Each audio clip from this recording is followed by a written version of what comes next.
Como é lindo o nome daquele que me amou, precioso sangue, foi este que me lavou.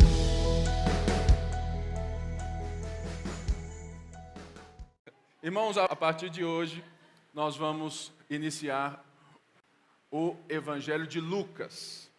Então, a partir de hoje, até o dia que nós terminarmos, nós vamos examinar, aprender as Escrituras a partir desse Evangelho. Então, segure aí que hoje vai ser forte. Amém? Deus te abençoe. Que a doce paz, do Espírito Santo esteja sobre o coração de vocês, dentro do coração de vocês, acalmando as tempestades, que de vez em quando se abatem dentro de nós. Jesus, por favor, esteja aqui. Eu preciso do Senhor. Sem o Senhor não tem sentido de nenhuma transformação ocorrer.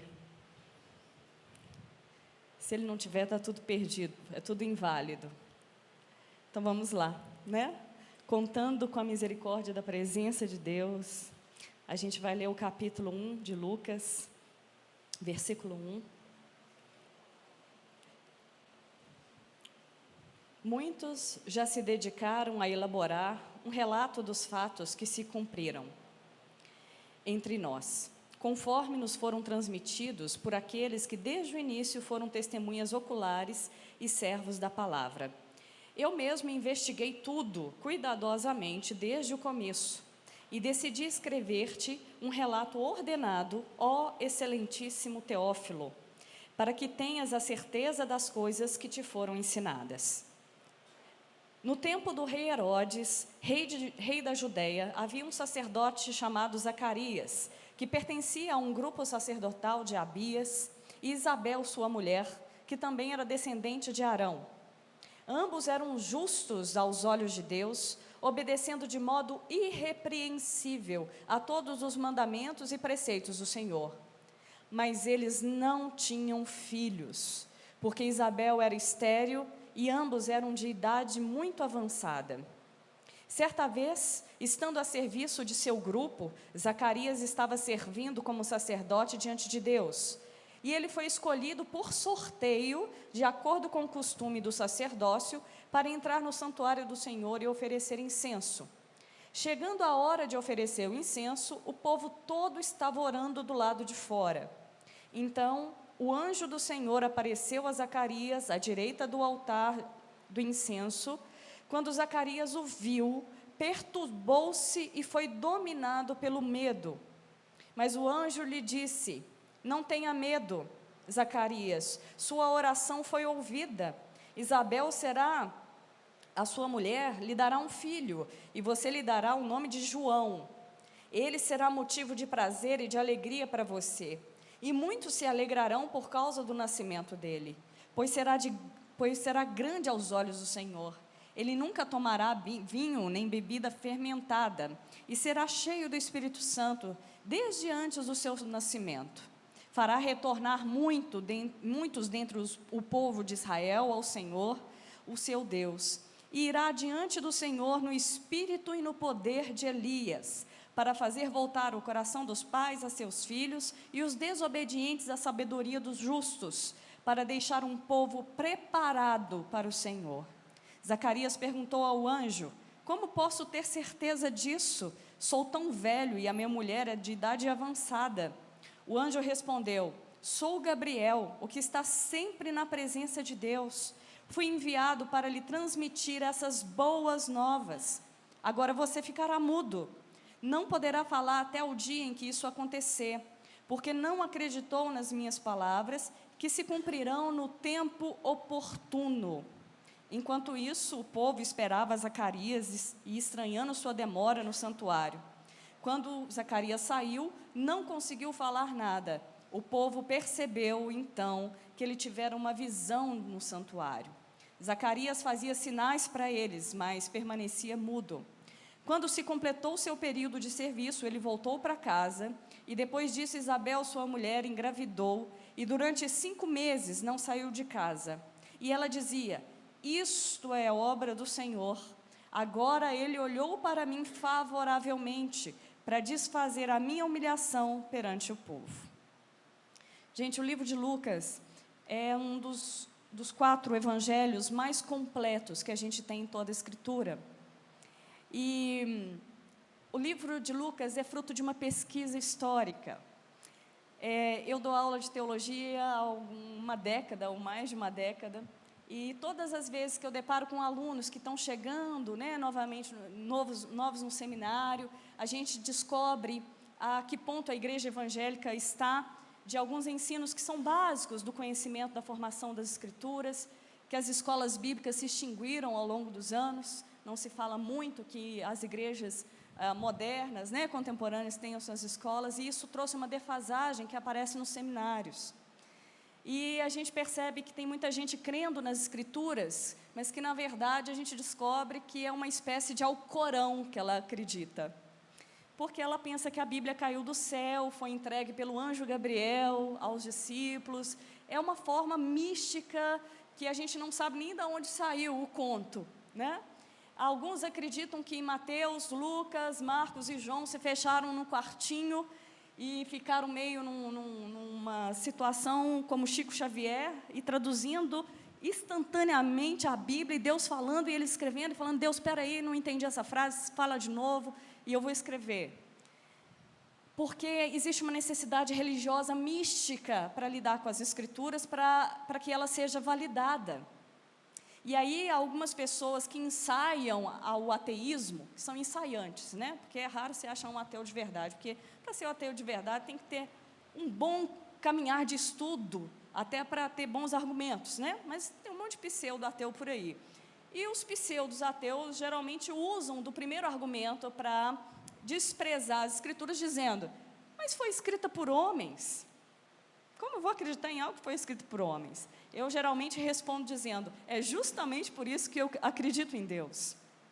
E Lucas vai ser um dos evangelhos em que isso vai ficar muito claro. Lucas recebeu, aqui no primeiro versículo, uma encomenda de pesquisar a vida de Jesus. Possivelmente esse que encomenda a pesquisa para o Lucas, que é um médico, e muitos o reconhecem como o médico que acompanhou Paulo nas suas viagens, em algumas viagens, e que foi de muito auxílio para Paulo nos momentos de adoecimento, nos momentos graves. E Paulo vai ser um companheiro também de ministério, de suporte, né, ministerial de Paulo. E ele era o médico amado, é assim que ele é reconhecido em algumas cartas paulinas. E Lucas recebeu uma encomenda de um homem chamado Teófilo, e Teófilo tem uma necessidade de comprovar se a história de Jesus de fato tem fundamento. Porque possivelmente Teófilo foi evangelizado por alguém, mas como na época dos primeiros discípulos existiam também várias correntes de falsos ensinos sobre o Messias, na época de Jesus, praticamente os 12 discípulos, cada um ou cada par pertencia a uma corrente de expectativa messiânica. Vocês imaginam a célula de Jesus, né? Cada um com as suas possibilidades de vertentes, de expectativas diante do próprio Cristo. A gente vai ver um episódio mais à frente, Jesus perguntando para eles: quem dizem que eu sou? Porque as expectativas que estavam em torno eram muito variadas. E Teófilo encomenda a Lucas uma pesquisa apurada sobre Jesus. De manhã eu falei que, se fosse no nosso tempo esse pedido de Teófilo, muitos de nós, por desconhecer a teologia, ou às vezes tem um conhecimento da teologia como algo seco, como algo que não gera missão. A teologia é justamente ao contrário, né? Quanto mais você conhece a Deus, mais reverência por um Deus incompreensível você dá em adoração. A teologia serve para isso, para tornar o Deus que você tenta compreender em um Deus incompreensível, em que só resta ser adorado. Se a teologia servir para isso, ela achou o seu norte, né? E aí muita gente falaria para Teófilo ou para Lucas: Lucas, cuidado, a letra mata. Você vai ficar aí estudando a vida de Jesus, vai ficar pesquisando, perguntando às pessoas quem foi esse homem, de onde ele veio, qual é a história. Cuidado, basta somente crer, né? E a gente vai começar a perceber que na vida dos seguidores de Jesus, conhecimento e fé caminham juntas. E o conhecimento a respeito da revelação, porque se Deus revelou, é porque Ele está se mostrando. Revelação é algo que só Deus pode fazer a partir de si mesmo. Se Ele não se mostrar, ninguém vai conhecê-lo. E Ele se mostrou. E essa mostra que Deus se faz conhecer, é para ser conhecido. Paulo diz que nós vamos conhecer, mas ainda em parte. Mas a parte que nos foi dada a conhecer, muda e transforma vidas de homens e mulheres séculos e séculos, desde que essa revelação nos foi dada na pessoa de Jesus Cristo. Então ela é poderosa, né? Que conhecimento bom. Então Teófilo pede a Lucas, como um bom discípulo que quer conhecer aquele a quem vai seguir. Os primeiros discípulos das comunidades primitivas da igreja, lá de Atos, eles eram homens que não tinham muita opção quando Jesus os chamava para o seguimento. Nós vamos estudar isso mais lá na frente, no livro de Lucas, o chamado que é de cada um. Mas a geração de segundo discípulos que não viram Jesus, mas ouviram e creram, eles eram homens que estavam sob um contexto de grande perseguição. Então não dava para ser meia boca, não dava para ser mais ou menos. O chamado ao seguimento de Jesus, ao discipulado, era, como John Stott diz, radical. A vida toda era colocada em prol da convocação. E a vida toda com todas as suas possíveis consequências, né? Jesus alerta alguns, olha, não levem alforjes, não levem sandálias, porque se elas desgastarem no caminho, você vai querer outra e vai parar por lá. Então vá desprovido de uma vez por toda e creia que a provisão vai vir. E via, as mulheres serviam Jesus pelo caminho, davam comida, ele almoçava, né? Eu não tenho onde reclinar a cabeça, você está pronto para esse desconforto do caminho? Então a coisa é clara, né? A coisa era bem transparente. Jesus, quando é abordado pelo jovem rico, deixa as coisas muito bem colocadas, né? Então, quando o evangelho é bem exposto, porque o Senhor, que é o próprio evangelho, deixa as coisas claras, a única coisa que resta aos discípulos é uma decisão única e radical de seguir a Cristo, de seguir o seu projeto com todas as consequências possíveis. E as consequências possíveis, em alguns momentos da história, estão os nossos irmãos sírios mostrando, os nossos irmãos cristãos sírios, mostrando o que é de fato perder a vida por causa da fé. E a gente não tem noção disso, isso é meio fora de órbita para a gente, mas a gente tem que saber disso. Mas os primeiros cristãos sabiam que a própria vida estava em risco. Então, quando eu vejo os meninos chegando no seminário, eu percebo que alguns ainda até precisam ser evangelizados, porque o evangelho que foi apresentado a eles não oferece a clareza que o seguimento de Jesus exige. Não apresenta os parâmetros que o reino exige. E aí a gente precisa expor tudo de novo. E a gente faz isso com muito amor, né? E Lucas vai fazer isso por Teófilo. E Lucas vai dizer aqui que ele mesmo investigou cuidadosamente, desde o começo, os fatos, e que já haviam relatos feitos antes. Lucas não está trazendo nenhuma novidade, e que foi feito por testemunhas oculares e servos da palavra. Eu queria dar um destaque nisso. Hoje de manhã eu fiz uma provocativa para uma reflexão do conhecimento da história da igreja, e as testemunhas oculares reportadas aqui são os apóstolos. Um dos critérios apostólicos, na época, era ter conhecido Jesus pessoalmente e ter sido comissionado por ele pessoalmente. Tanto que Paulo teve muito problema para fazer a autodefesa de que ele foi comissionado por Jesus no caminho de Damasco aos gentios. Isso deu grande confusão na igreja de Jerusalém, e Deus trouxe uma provisão no sonho de Pedro, e as coisas foram desenrolando até Paulo ser minimamente aceito no apostolado. Isso demorou, né? E aí eu brinquei hoje de manhã, dentro da história da igreja, que desde o primeiro século até o último apóstolo morrer, que foi João, e eu lembrei que João, foi solicitado a João um momento assim de glória no reino de Deus pela mãe, né? E e João vai ser um dos últimos apóstolos a morrer. Ele vai tomar do cálice de Jesus, mas morre por último. Então ele vê todos os seus irmãos apóstolos morrendo, né? É uma memória não muito boa, mas João é o discípulo do amor, né? Parece que quanto mais sofrimento o evangelho trazia sobre si, mais o amor era disparado, né, sobre a vida de João. E aí, o último apóstolo a morrer é João, e depois só foram surgir apóstolos, para minha grande surpresa, já na minha era, né? A partir da década de 90, o ano 2000, começaram a surgir novos apóstolos. Um dos critérios era ter o convívio e o chamamento exclusivo de Jesus Cristo, porque os apóstolos, eles eram chamados para lançar os fundamentos. Hoje ninguém lança mais os fundamentos, eles já estão todos lançados, estão todos aqui, ó. Ninguém pode acrescentar mais nada aos fundamentos. A gente pode interpretar, pode dar ênfase, pode dar destaque, mas lançá-los, eles já estão todos rigidamente lançados. O que pode acontecer são pessoas que são comissionadas para relançar os fundamentos, como na Síria, né, onde foi um campo vasto de Paulo e que hoje precisa, né, daqui a um tempo, quando se acalmar a guerra, vai precisar de relançar os fundamentos que um dia o apóstolo Paulo lançou. Então, ninguém lança novo fundamento. É só para vocês pensarem o quanto que é importante conhecer a história da igreja para a gente poder apreciar algumas coisas que surgem por aí, de repente, e a gente é simplesmente surpreendido, né? Eu gosto de fazer essas provocativas porque eu sou professora. Então, professor não tem jeito. A provocação faz parte do ensino, né?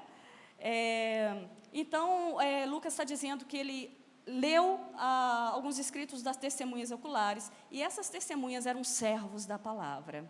Gente, a mensagem é sempre maior que o pregador, porque se a mensagem for menor do que eu, e eu for a grande portadora da mensagem, eu estou colocando em risco a própria mensagem, porque eu sou uma pecadora itinerante, carente da graça de Deus todos os dias da minha vida. Se eu não me arrepender dos meus pecados, a minha vida começa a ficar um lixo, né? E se a palavra depender do meu status quo espiritual para ser promulgada, isso vai ser um problema, porque ninguém aqui vai poder falar nada. Mas a gente se coloca servo da palavra. E aí, quem prega, ou quem ensina, ou quem evangeliza, é o primeiro a ser ministrado pela própria palavra que vai promulgar. Então, a gente não vem interpretar a palavra, é ela que começa inicialmente nos interpretando. E isso não é muito gostoso. Porque o primeiro a ser colocado no seu quadrado é você mesmo, né? Então, Lucas está falando que ele tinha fontes de pessoas que se colocaram como servos da palavra. Então, existia uma legitimidade. São pessoas que não usam da palavra para o seu próprio serviço, mas elas estão a serviço da mensagem, é diferente, né? Tem muita gente usando o evangelho para o seu próprio serviço. Isso é grave, né? E Tiago, se ele pudesse estar vivo, vivendo tudo isso, né, falaria: não sejam todos vós que ensinem, porque o juízo sobre vós é duplo. Primeiro, por ensinar. Segundo, se ensinar da forma errada, o reflexo que isso vai ter na vida do outro, aí você é responsável pelo outro também, né? Então, a gente pede a Deus graça quando vai ensinar. E Lucas está legitimando o seu ensino para Teófilo, falando que ele está bem respaldado, que ele não está tirando as coisas de trás da orelha, que ele não dormiu ontem e acordou hoje com novas revelações que Paulo não teve, que Pedro não tinha. Ai, Deus me deu uma revelação, ela é exclusiva. Não existia isso entre meios discípulos de Jesus, porque toda a revelação estava respaldada na revelação que os apóstolos já tinham promulgado. Por isso, quando a gente fala que a sua vida, as suas experiências pessoais não podem normatizar a palavra, ela é que normatiza as suas experiências. Se ela não é validada, de certa forma, pela Escritura, você tem que deixar de lado. Você não pode torná-la uma doutrina ou um ensino sobre Deus, porque ela é falha, né? Então, Lucas nos dá essa introdução maravilhosa, dizendo: pode confiar em mim que o que eu estou relatando tem fonte e é segura. Crer e conhecer, nunca se esqueçam disso. O crer é o primeiro passo, é a resposta que nós damos à graça de Deus. Deus vem e nós respondemos em confiança. Eu confio no que o Senhor diz, Deus, eu confio em quem o Senhor é. Mas se Deus não se mostrar primeiro, não tem como confiar. A confiança é uma resposta, é um movimento de retorno, né? Mas esse crer não fica só numa primeira instância, creio. Ela tem que maturar.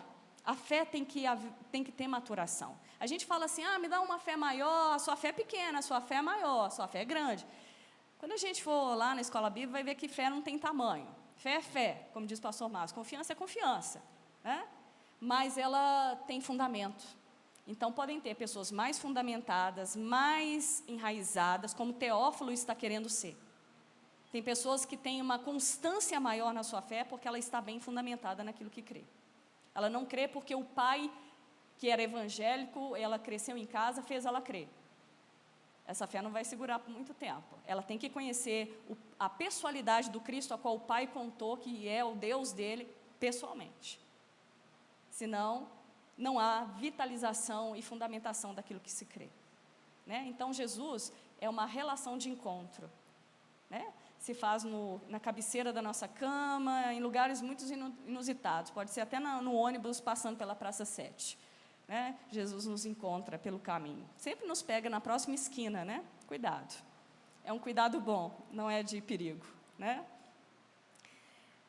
Lucas vai dizer que no tempo de Herodes, existia um rei, o rei da Judéia. Ele está localizando historicamente, olha que importante, é um historiador médico, né, e missionário ao mesmo tempo. Então, ele está dando localização e tempo para Teófilo. Ele vai dizer que existia um sacerdote chamado Zacarias, que era da linhagem de Abadias. Aí você fala, meu Deus, qual a importância disso para a transformação do meu caráter? Né? E aí você pergunta, o que essa informação vai me ajudar?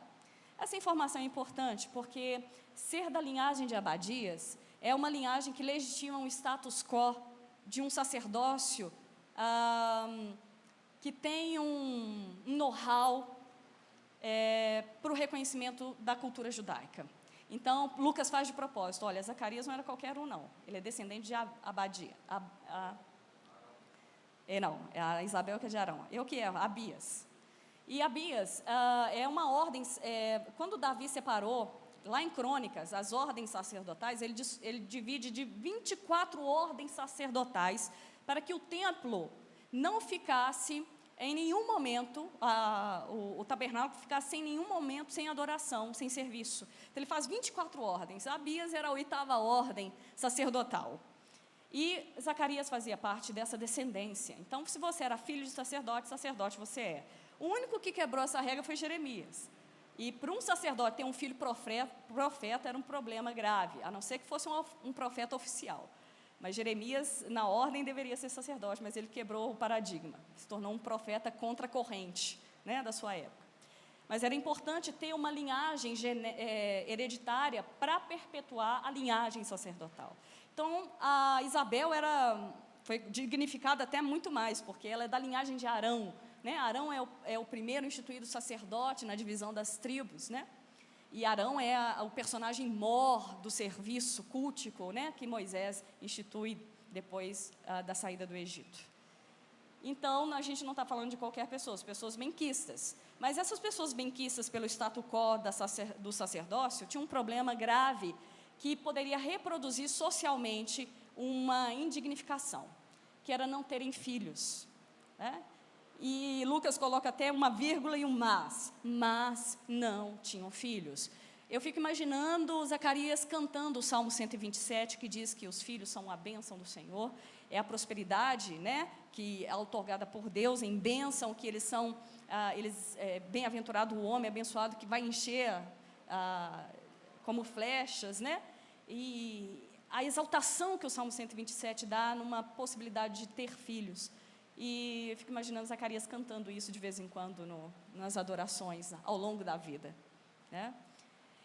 Era um casal que carregava uma dor de uma esperança. E aqui mais à frente diz, o anjo Gabriel vai dizer, olha, Deus respondeu a oração de vocês. Só que parece que Zacarias já tinha parado de orar há um bom tempo, parece que foi a oração pós-casamento. E Deus deixou ela lá, ouvida. Só que a gente vai perceber que as perspectivas que nós colocamos para Deus, dizendo o tempo, a hora, como, o modo, Deus, às vezes, aqui na história, principalmente as Escrituras, deixam isso muito claro, ele faz questão de quebrar esses parâmetros. Não é que ele faz questão, é porque os planos dele realmente se fazem no tempo, no modo, na forma em que Ele soberanamente, na sua bondade e graça, deseja fazer. Porque nós não temos um Deus só soberano. Porque se a gente tivesse um Deus soberano, você corria o risco de estar cultuando um Deus tirano. Soberania também faz parte da tirania. Mas você tem um Deus soberano que está subsidiado em graça, misericórdia, justiça, benignidade, amor, esperança, todas as virtudes possíveis que o bem consegue acoplar, está subsidiando a soberania do Deus a qual você adora. Então você está seguro diante da soberania. Ele não vai atuar por uma tirania, um déspota que decide, eu quero ver ela sofrer, um sádico. Eu quero quebrar os paradigmas dela só para eu ver ela sendo desfeita. Deus não age assim, porque todo o seu ato soberano está subsidiado pelos seus atributos, o atributo daquilo que Ele próprio é: amor, graça, misericórdia, justiça. Isso é importante saber. E isso vai ser importante a gente ver aqui na passagem de Zacarias. Zacarias, então, na hora que vai fazer, Zacarias está lá, a ordem sacerdotal de Zacarias foi chamada naquele tempo para servir, geralmente eles serviam 2 vezes por semestre. Então, naquela semana, ele foi a classe sacerdotal dele foi chamada, tinha mais gente, e, como costume, foi feito um sorteio, e caiu em Zacarias. Falar assim, agora eu vou jogar na loteria também, porque, assim, sorteio, cuidado, não estou falando nada disso, A questão é que o anjo vem dizer que aquele tempo é a hora certa. E se precisa de um sorteio para atingir a hora certa, é a hora certa. O método é inquestionável, E aí ele é sorteado para entrar no tabernáculo, e eles entram, na verdade, no templo, e ele é sorteado para acender o incenso no santuário, para ir lá dentro sozinho. E ele entra, e ele está demorando, porque ele deu de frente, na direita, com um ser existencial totalmente diferente do que é o ser humano. Ele pode até se apresentar em forma humana, como Hebreus vai dizer que alguns até se transfiguraram de forma humana. Mas um anjo, gente, é um ser existencial diferente de nós. Ele está em outra categoria de existência, de tempo, de realidade. E aí a reação de Zacarias é o medo, é o pavor. Quem gosta de ficar pedindo para ver anjo, cuidado, porque todas as pessoas que praticamente aqui, nessa parte do Evangelho, tiveram contato com um anjo, que eles chegam, elas entram em pavor profundo, justamente por essa outra realidade existencial a qual eles estão colocados, E os pastores de Belém, na hora que o anjo chega para anunciar, entram em extremo pavor, e eles falam, não tema. Com Maria, antes de Maria dar o piti, de medo, de histeria, ele fala, não temas, a paz de Deus, calma,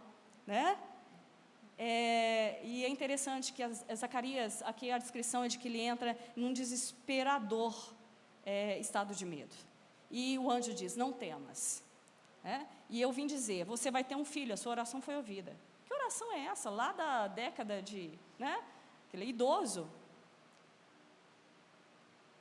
E aí o anjo vai dizer, tem mais, eu tenho algo a dizer sobre o seu filho. Não é só falar que você vai ter um filho.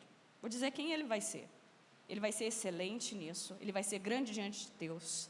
Ele vai andar no poder de Elias. Gente, Elias era o profeta mais bem conceituado em toda a trajetória profética de Israel.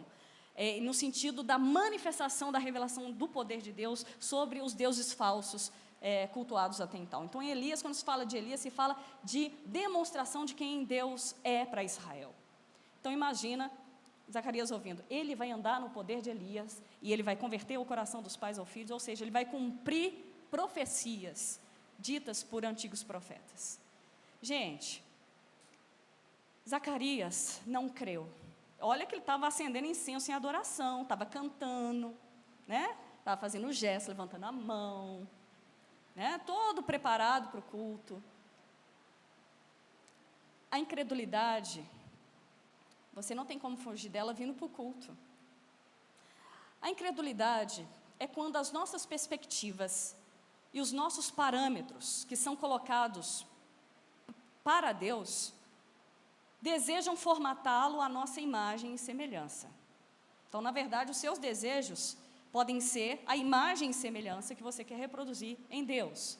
Quando nós fazemos isso, nós criamos um Deus falso, um falso Deus. E se a gente presta culto a um Deus que, na verdade, é a imagem e semelhança das minhas perspectivas, do que eu desejo que Ele seja, do que Ele faça, eu estou sendo idólatra. E quando eu sou idólatra, quando eu não adoro ao Deus verdadeiro que tem a sua própria vontade, o seu próprio ser, a sua autonomia, eu estou sendo incrédulo, porque eu não adoro o Deus verdadeiro. Quando não se adora o Deus verdadeiro, é a incredulidade que está na minha adoração. Por isso que a idolatria e a incredulidade andam de mãos dadas. Uma é reflexo para a outra. Ai, você confundiu minha cabeça, Renata. Deixa que um dia a gente trata isso melhor. Mas a incredulidade de Zacarias, gente, é uma incredulidade que é como se dissesse assim: Deus, eu esperei o tempo certo. Eu tinha o tempo certo biológico para isso acontecer. Acabou. Não tem tempo mais. Minha esposa já está velha. A gente imagina os argumentos. É como se ele dissesse: Deus está errado, Gabriel. Quando nós dizemos que Deus está errado pelas nossas perspectivas, porque não foi atendido da forma, da maneira, o tempo, nós somos incrédulos. Porque, na verdade, a gente está dizendo: Deus não está certo. Deus está errado. Vocês vão descobrir que o primeiro ser que apresentou a perspectiva de um Deus que está errado foi Satanás. A incredulidade, na verdade, é o objetivo do próprio mal. É te afastar de Deus a tal ponto de acreditar que Ele esteja errado. Quando você acredita que Deus está errado, a sua autonomia está dada diante de Deus, a sua independência está dada diante de Deus. Para isso a gente precisa conhecer, para descobrir que Deus não está errado. E confiar de que Ele realmente, se Ele diz que é bom, é porque Ele é bom mesmo. Ah, mas eu estou sofrendo, cadê a bondade de Deus? Quem disse que sofrimento e bondade são desassociáveis? Quem disse que presença de Deus e doença são desassociáveis? Tem um salmo aí que diz que Deus afofa a nossa cama na enfermidade. Não está dizendo que Ele tirou da cama. Ele afofou. Deu conforto. Briga com o salmista, não sou eu que estou falando. Então, essas desassociações, essas dicotomias que a gente começa a fazer para definir Deus, também pode ser sinais de incredulidade. Cuidado. Então, a gente precisa conhecer para que a nossa fé seja fundamentada a tal ponto que bondade, misericórdia, sofrimento. Sabe por quê, gente? A promessa feita aqui, já estou encabando, a promessa feita aqui para João era de que ele seria maravilhoso, né? Quem não quer uma promessa dessa aqui, hein, gente? Um filho recebe... Gente, capítulos posteriores, o Pipe ou o Douglas vai expor, João perde a cabeça, em pleno auge da sua vida adulta, com 34 anos, possivelmente. E aí, que grandeza é essa? Então, Zacarias recebe como sinal da misericórdia, não é castigo, porque a gente lê o texto e fala assim, está vendo? O anjo Gabriel ficou muito bravo e falou assim, agora também você não vai falar nada não, eu vou te pôr surdo, para você aprender, ser incrédulo. Não é isso. A reação que o Gabriel faz é um movimento didático, porque Deus disciplina quem ama, não é verdade? Todo movimento disciplinante de Deus é ato de misericórdia. Então o anjo Gabriel fala assim, aqui, Zacarias, deixa eu fazer um negócio para você. Você vai ficar em silêncio, porque a palavra ali, no original, não é só surdez, não. É mudez, né? Também tem o sentido de silenciar. Então, alguns dizem que ele ficou surdo-mudo, até porque ele precisa de sinais no capítulo posterior para entender o nome do filho, né? Para a pergunta. Então, o anjo silenciou Zacarias. E é como se o anjo dissesse assim, aqui, Zacarias, os propósitos de Deus não se enquadram e não são negociáveis às expectativas dos homens. E para que você entenda isso, Zacarias, você vai ficar em silêncio profundo, para que você assista de camarote, porque ninguém vai te falar não, você vai ver quem Deus é em sua fidelidade. Assiste aí, em silêncio, numa percepção, porque quando a gente está em silêncio, A não ser você que não gosta de ficar em silêncio, você chega em casa, põe um hino, liga a TV, porque não dá conta do silêncio. O silêncio incomoda, imagina. O silêncio ali não é só uma deficiência do não falar, do não ouvir. É um estado de contemplação que Deus põe em Zacarias para ver o seu grande feito. Porque Deus está dizendo, eu não me enquadro no tempo, na forma e no seu modo, porque eu sou o Deus verdadeiro. Né? E aí Zacarias obedece, né? Porque não tem chance mesmo, eu não tenho opção, ok. E aí a gente vai ver que está todo mundo orando, esperando Zacarias sair, Zacarias não sai, porque geralmente o sacerdote saía e dava a bênção sacerdotal, né? E ele não fala, e aí eles perceberam que algo muito diferente tinha acontecido lá dentro. E o texto vai finalizar, que Isabel vai dizer o seguinte, que Deus, que isto é obra de Deus. O que Zacarias não conseguiu compreender na fala do anjo, Isabel, depois de grávida, vai conseguir entoar. Gente, não fica acusando Zacarias de incredulidade, não. E, coitado, estava acabando de acender incenso, estava adorando. Nós somos um poço de incredulidade. E Deus nos suporta até na nossa falta de fé. Porque se Deus dependesse da sua consistência para estar existindo e atuando, você já teria extirpado todo o universo pela sua incredulidade. Mas Deus se mantém porque Ele é independente de você mesmo. Graças a Deus por isso. E aquela canção que a Ana cantou uma vez, né? A tua luz acendeu meu coração, né? Eu pude ver no meio da escuridão. Aquilo ali é o Deus que, num ato de incredulidade, de dúvida, de não sei o que fazer da vida, não tenho sentido, Deus chega, assim, aí, tudo bem? Aí você fala, Deus, você por aqui, eu tinha desistido do Senhor 2 dias atrás, não quero mais nada. E Deus se apresenta, falando, eu vou renovar tudo, sai daí, Elias. Tem vários episódios assim. O mais legal é aquele do poço, né? Se você cavar o mais profundo poço, lá eu estarei. É como se a gente cavasse o poço, por nossas próprias debilidades e mazelas, que a gente tem um monte, a gente vai cavando ao longo do tempo, e aí quando a gente chega lá embaixo, Deus fala assim, demorou, hein? Mas você demorou demais? Que isso? Eu estou aqui, para te elevar de novo, né? Nós temos uma relação com Deus que tem prazer em misericórdia, mas se a sua misericórdia nos faz justiça.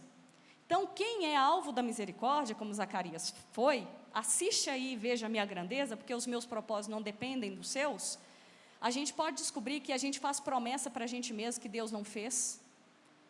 Né? Cuidado com as promessas, as autopromessas, porque promessa que é de Deus, Ele mantém e cumpre.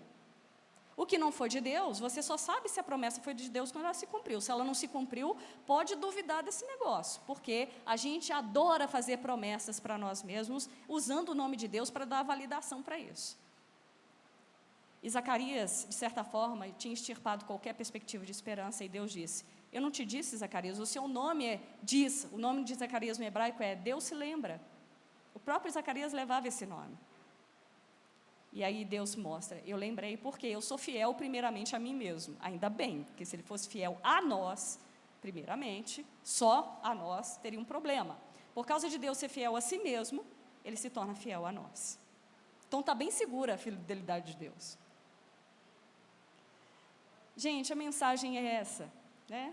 Eu acho que às vezes a gente não precisa, assim, 2 horas, 4 horas, por mais eu como professora, 8 horas seria o mínimo, para tratar sobre alguns aspectos do atributo de Deus que está em Zacarias. Mas 30 minutos ou 38, né? Às vezes Deus precisa nos silenciar, para que Ele possa se mostrar como o Deus verdadeiro que Ele é. E para te trazer para um novo e vivo caminho, para que Deus, em Jesus Cristo, passe a ser de fato o autor, a origem da sua fé, e o consumador da sua fé. Às vezes Deus precisa estancar os barulhos que a alma elevou, os medos, né? Não temas, me ouça o que eu tenho a dizer primeiro, E Zacarias foi silenciado por ato de misericórdia. E lá na frente, quem for pregar vai cantar com Zacarias o seu cântico de adoração, que sai de uma profundidade de quem foi abordado e interpelado pelo próprio Deus pessoalmente, dizendo: eu te silenciei para que você pudesse me ver. Né? A gente vai ver que João Batista vai ser o percussor de Jesus, como a profecia diz, porque ele vai ser a voz que clama no deserto e a voz que fala daquele que é a palavra. Quem fala isso é Santo Agostinho de Hipona.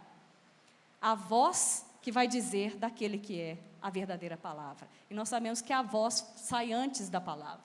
Né? Então, tem um jogo aí poético nessa perspectiva de João Batista. Que Deus abençoe vocês. Que vocês tenham curiosidades das Escrituras, fome e sede, para que a vida seja oxigenada, para que os dias ganhem sentido. E é só as Escrituras, gente, quando a gente estuda, quando a gente remoe, e vai interiorizando, é que vai limpando, fazendo uma faxina na nossa vida. E as coisas vão ganhando uma nova ótica de dentro para fora. Que Deus abençoe vocês. Até uma próxima, né?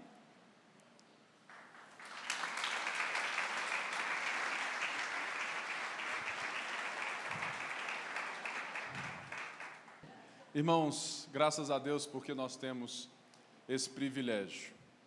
Sabe, aqui, né, nós não temos essa preocupação em fazer barulho, em te motivar. É como se a mensagem de Deus fosse uma autoajuda ou um coaching espiritual, falando que você pode, que você consegue, que você é mais, que você é isso, você... Não, aqui você é um pobre pecador, salvo pela graça de Deus, um santo pecador, e essa é a palavra nua e crua que transforma o nosso coração.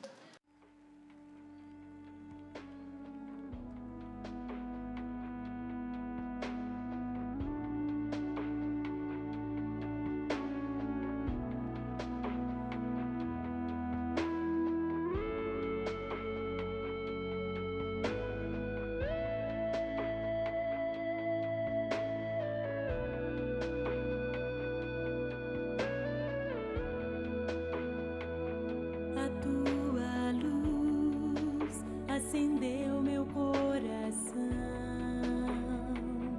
e eu pude ver em meio à escuridão tua presença, tua fidelidade, graça e amor me levantaram outra vez, me deram forças e prosseguirei. Irei contigo.